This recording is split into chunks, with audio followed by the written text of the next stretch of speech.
Iowa's News Now Sports brings you Black and Gold Glory, your all-access pass to all things Hawkeyes.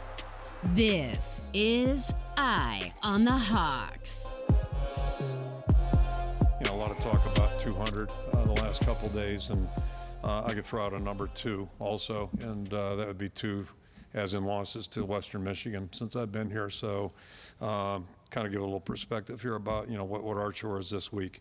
You've got to respect that opponent. Kirk tells us every week, even if that opponent gave up 45 points in the first half last week. Welcome to Eye on the Hawks. Our guest this week is Marquette University's finest, John Steppe, Hawkeye reporter for the Cedar Rapids Gazette. John, we thank you for joining us here this week. Thanks for having me. You bet. Well, scale of 1 to 10, John, first tell us how you'd rate the Hawkeyes over their first couple weeks. How do you think they've looked? I would say defensively, I'd probably put them at about a 7.5 to an 8. I think it's been not quite to the elite level that we saw last year, but still very good. Offensively, I'd put them at maybe a 3 right now, with reason for optimism for that to potentially go up. Of course, Cade McNamara hasn't been totally healthy until this week. That could really change things. Yeah. But when you have that issue, when you have the run blocking issue, it can be a lot to... It's been a problem so far. You're not going to be able to get away with the offensive effort that they've had the last 2 weeks when you're playing Penn State or when you're playing Wisconsin. That's just not going to be the case. Lucky for them, they're playing Western Michigan this week. Well, Yes. 12 teams in the MAC, only one that has a winning record against Iowa. That's Western Michigan, who comes to Kinnick Stadium on Saturday. The Broncos beat Coach Ferentz and Iowa in 2000 and 2007. Iowa got them back in 2013 with a 59-3 win, but with a 1-2 mark against the Broncos, the Hawkeyes are still keeping their eyes focused no farther than the Saturday in front of them. They're very multiple in their attack. I mean, they got a lot of inside zone, they got a lot of just gap scheme plays, but they also have a lot of perimeter plays where they can get the ball out to some playmakers. So I think that they do a lot of good things within their scheme, and we'll have to be ready for all those challenges. Curtis is going to go into a little bit more detail about Western Michigan later in the show. For now, though, John, in your time covering Iowa, have you ever seen them overlook an opponent? This seems like something that the Hawkeyes never seem to do with Coach Ferentz at the helm. Yeah, since I took over on the beat in 2021, you really haven't seen them. Now, historically, you can go farther back to those 2 Western Michigan games that Kirk was talking about in that quote. But in terms of recent years, what we've seen in 2021, 2022, yeah, we have not seen that entirely. There have been some close calls. South Dakota State, you'd definitely say it was a close call. You'd say Utah State was maybe a little closer of a call than you would have liked. But yeah, they haven't totally overlooked a team. And that's just not the Kirk Ferentz way. And those Western Michigan teams were a little bit different than what they're bringing to the table this year. Well, it could be a Saturday where Iowa's offense can feast. 44 points through 2 games has been enough to get the wins, but not knocking anybody's socks off. Mitch Fick has more on an emerging offense that's possibly on the cusp of something big. It might not be the gangbusters 180 from 2022 that Hawkeye fans were hoping and dreaming for, but the Iowa offense is notably better through 2 games in 2023. They've got more yards, they've got more touchdowns, they've got more explosive plays. They've been real close to a couple of other big plays too, and with Cade McNamara getting healthier and getting more time with this offense, the feeling is that this could be a breakout week for Iowa. There are multiple times that, you know, we're like a foot away from having a big play, you know, and I think, I mean, some of that stuff is just like,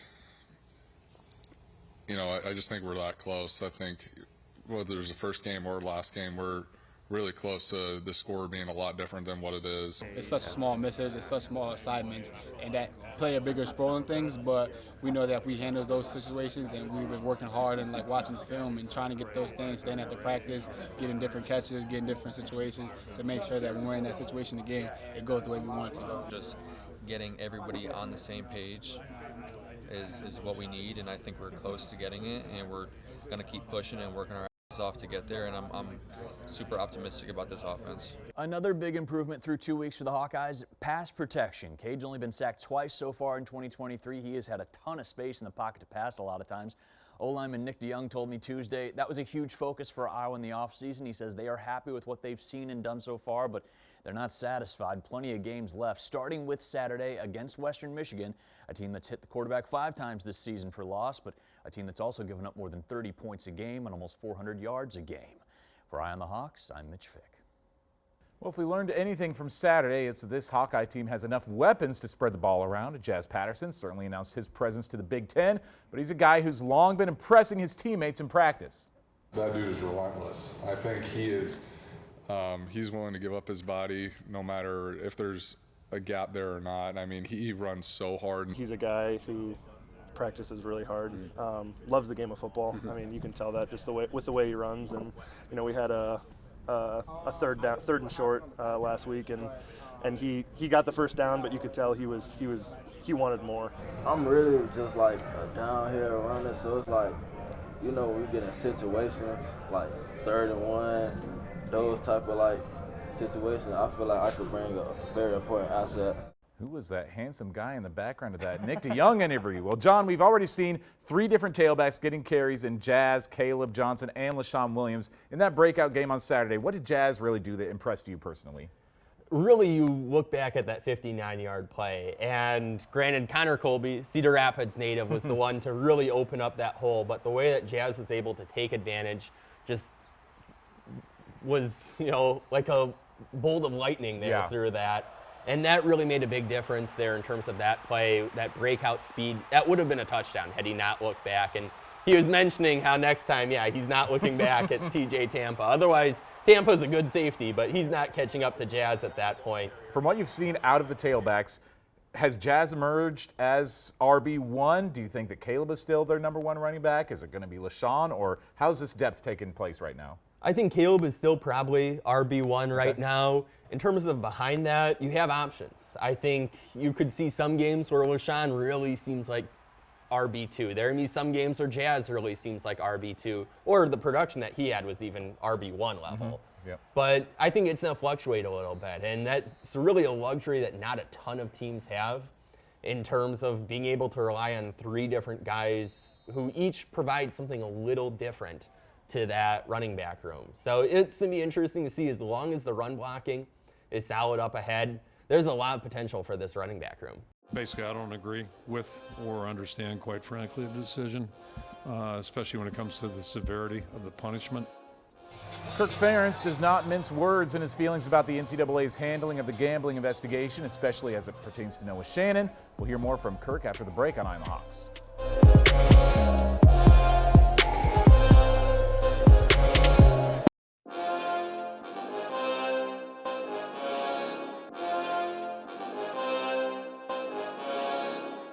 Probably the most disappointing thing, I think the panel that heard the appeal had an opportunity to really do something, make a decision that to me would reflect reason and also reflect the changing environment, and they failed to do so. Kirk Ferentz has not been shy about his feelings about how the NCAA has handled this entire Noah Shannon investigation. John Steppe with us now from the Cedar Rapids Gazette, the Hawkeye reporter. John, overall, Kirk has said nothing but glowing things about Noah Shannon and his character. Is that the impression that you've gotten about Noah so far? Yeah, every interaction that I've had, every interaction I think probably the rest of the media corps has had, has been really impressive in terms of the character that Noah has. So it's a really unfortunate situation. That's off the field. On the field, though, what does Iowa lose defensively knowing that Noah's not going to be back this season? Yeah, anytime that you lose a 2-year starter on the defensive line, that's significant. You're not going to have that many 3-year starters. And of course, Iowa's defensive line has a lot of experience, more depth than probably any other position group. So that is the benefit of it, is you have guys like Y.A. Black, you have guys like Aaron Graves, you have a guy like Jeremiah Pittman that Kirk Ferentz went out of his way to mention yesterday in his press conference. So you have options there at defensive tackle. It's going to take a little bit of time to get them totally up to speed to the level that Noah Shannon was. One of those beefy boys up front to fill in the hole left by Noah Shannon, that's Joe Evans, one of the 4 captains on this year's team, an Ames native who was the first to get his hands on the Cy-Hawk trophy on Saturday. That meant the world to me. We were all swarming over, and that was a big emphasis just for me and a lot of the guys to just swarm over and grab the trophy. Just for them to let me go grab that trophy, just how much that meant to me, being from Ames and just grabbing that trophy and embracing with those guys is something I'll never forget. For him to come back home and get the win, I know that this was something that, he definitely had in mind coming back, 1 more year. He's a heart and soul guy. From the day he walked on campus, he's just been a hard-working, high motor guy, and that serves, fits well when you're playing football. John, what have you seen out of him this year that really has made him stand out on the field? Yeah, certainly off the field you could talk about his leadership for a whole show. Yeah. But on the field, really somebody that's been productive, that really provides a boost off the edge. He hasn't had huge sack numbers so far this year. Really, the entire defensive line hasn't. Only 1 sack through the first 2 games.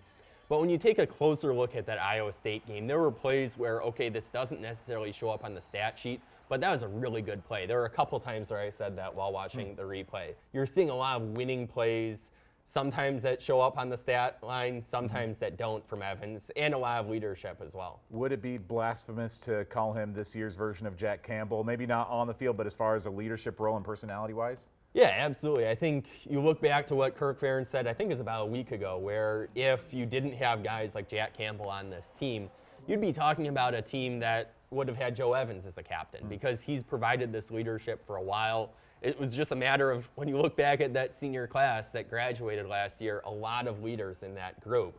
Yeah. So that's probably the only reason why Joe Evans wasn't the captain before the season. He's fully engaged, ready to roll, and be good to get him back. After serving out his 2-game suspension, Jamari Harris returns to the Hawkeye lineup on Saturday. Could an already elite defense get even better? Hear from some of the other Hawkeye defenders after the break on Eye on the Hawks.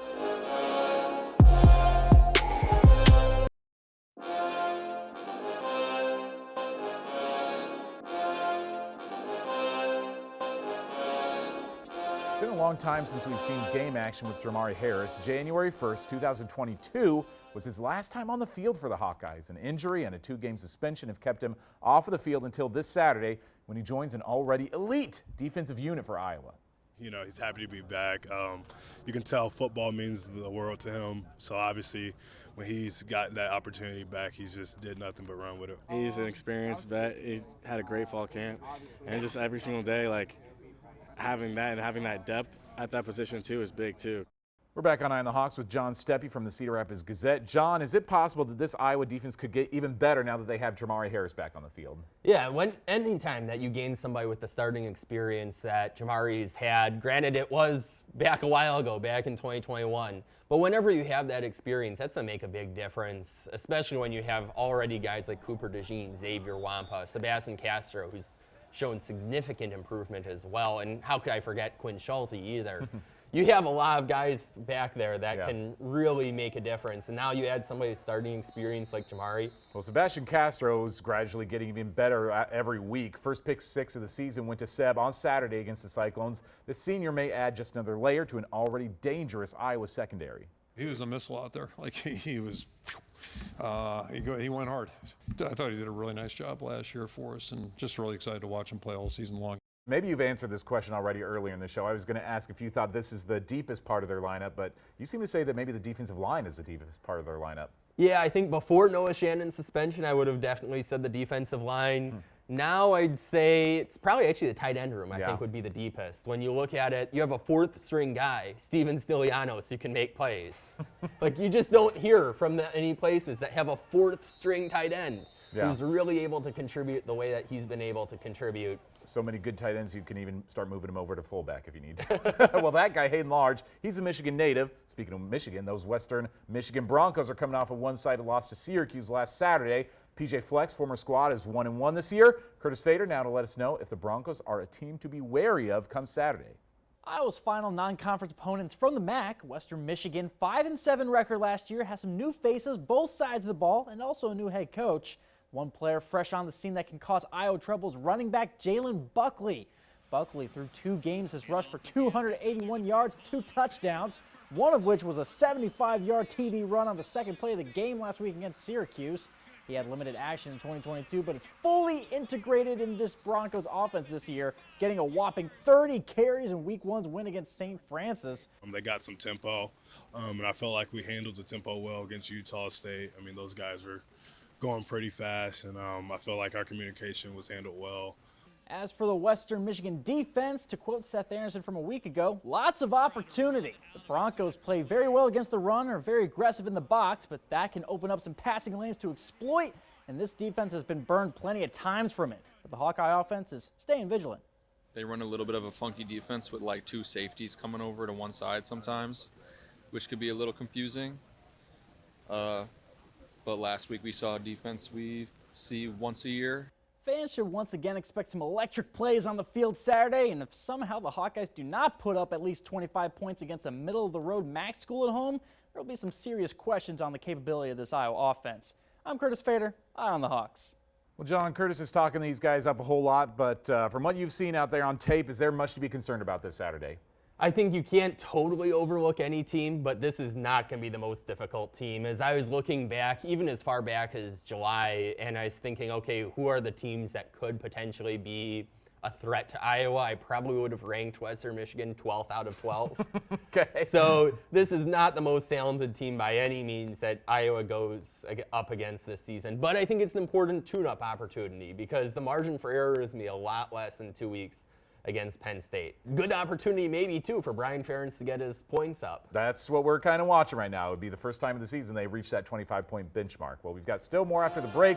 John and I make our picks for the week, and we hear some measured and sound responses from Nico Ragaini on the lack of a PI call over the weekend. That's after the break on Eye on the Hawks.